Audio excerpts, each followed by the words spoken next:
Welcome to the Windows Computer and Technology channel, and I've had a few comments about the last updates for the preview updates.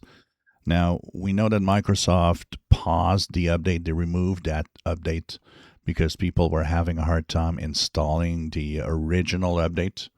So if you look at the original update, which was KB5079391, some people couldn't install it, and so Microsoft issued a second update that was supposed to fix the problem of the install of the first update, 5086672.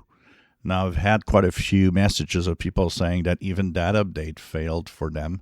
So what I would do is just ignore it and wait until we get to Patch Tuesday, which will be Tuesday of next week.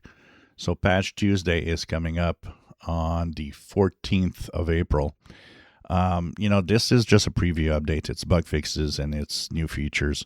You don't really need to install it for now. If it fails, you can pause updates if you want in the Windows updates and wait until Patch Tuesday. And at Patch Tuesday, install the Patch Tuesday update.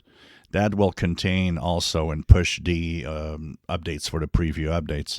And if there are some bugs left or some things not working right, Microsoft will possibly work on them before we reach to the Patch Tuesday updates for next week. So I would just pause. I would just wait. And we'll see next week if Patch Tuesday goes through.